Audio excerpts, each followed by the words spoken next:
Hello there and welcome. Today we're going to be talking about how does college prepare you for the real world? Are you really prepared once you have that degree? We'll talk about that in today's video.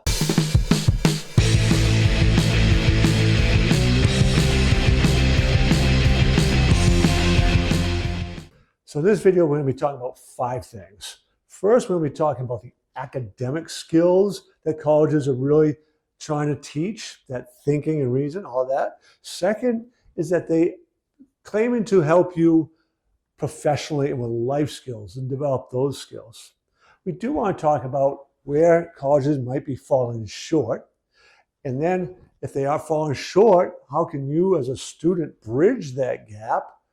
And then what can colleges do better? This kind of will help you as a student figure out really what you need to do to bridge that gap.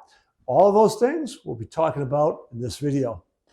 One of the things colleges are supposed to do is help you develop critical thinking skills, that academic ability to reason, think logically, to bring that to a higher level. If they do that well, 75% of the people say that they attribute the development of those skills to their college years. So that's what colleges really, we think about often. That's what they're good at. That tends to be what they do. Colleges are also, though, kind of claiming through your major to help you begin to develop those skills of critical thinking fine-tuned for a particular career-oriented task.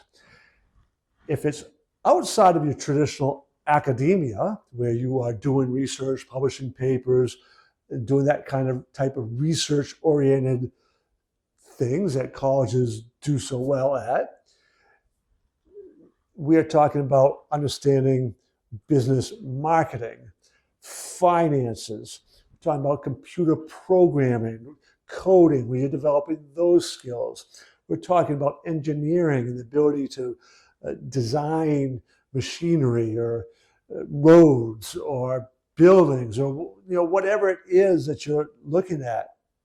If you are a historian, to be able to look at history and take lessons out of history and how to apply that. I could go on and on, right? But the idea is that when you have chosen that major, beyond the thinking skills that major is supposed to help you, is get actually practical, marketable skills that you can take out into the professional world, the business world, so you can be employable, or that you can create, based on what you learn, something of value as a business or service that you could go the entrepreneurial route.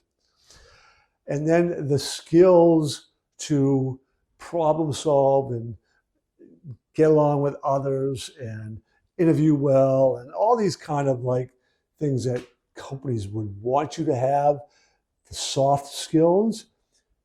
Colleges kind of claim that they help you to develop those. So many students report, statistically speaking, but in conversations I've had with students I have worked with my own children, they have felt that they were unprepared, primarily financially speaking.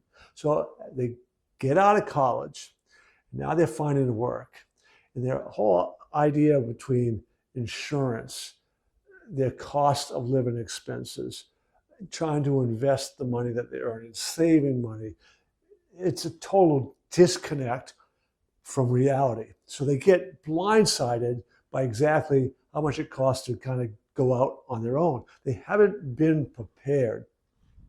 Now, they also talk about, again, not just data. My own children have said the same thing.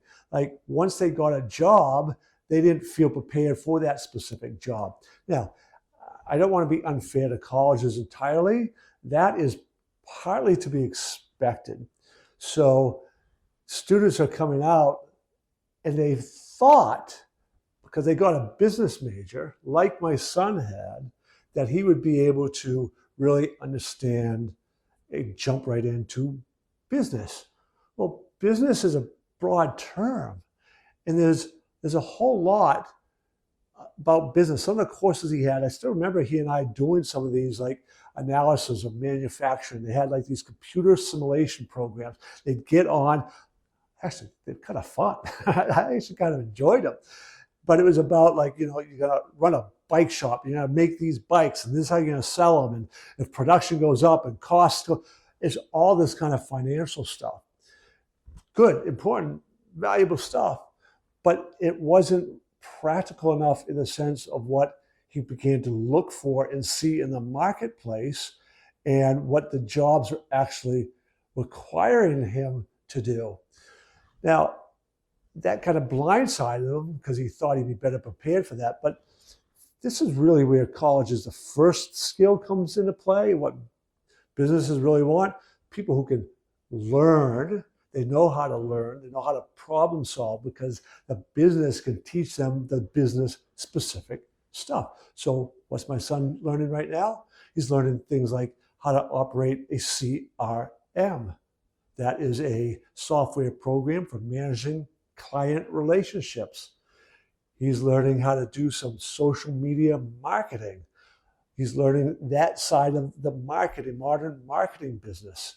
He's learning how to create some videos that people would use in marketing. He's learning all that on the job, business training, but he had the intellectual skills to be able to do that. But the bottom line was the financial end. Not like I don't know how many kids I've spoken to who do feel prepared for that. And that's something that's easy to teach. So one of the ways my son has been bridging that gap between the lack of specific education from his college into what he's learning on the job is finding, well, one, work's teaching some of them, but he's finding people out there. He's networking, he's connecting, he's using YouTube, he's stuff I do. I'm having him do some things for me so he can learn that end. So through the businesses that he's connected with, learning those skills on a job and seeking it out using internet resources, he is bridging that gap. Same when it goes financially, right? He and I talk more and more about the financial expectations and learning how to set up spreadsheets and use financial software and all this kind of stuff. He's now learning on his own. He's bridging that gap. So what can colleges do better? Well, if you look at, again, what people are telling me, what they're telling pollsters, et cetera, over 40% feel totally unprepared for the financial world post-graduation. 40%, right? 4 out of every 10 aren't ready. Well, colleges should be looking at that and going, we got to do a better job preparing our students from a financial end. So you weave that into the different majors so that kids have to take these classes. And then you've got to make the classes real world, right? Their assignments are actually about what they do to manage their own money right then during their years in college. And they set up their spreadsheets and they learn how to do all of those things in those classes, become part of the coursework. And that is probably one of the most important things colleges could do a better job at. So as I wrap up with this video and these lessons, I always encourage you to subscribe, but I also think you might be particularly interested in the video, how to prepare for college while in high school. That ties right in with what we did today. And go out there and live life to the fullest. Check out our other videos, subscribe to my channel, and I will see you again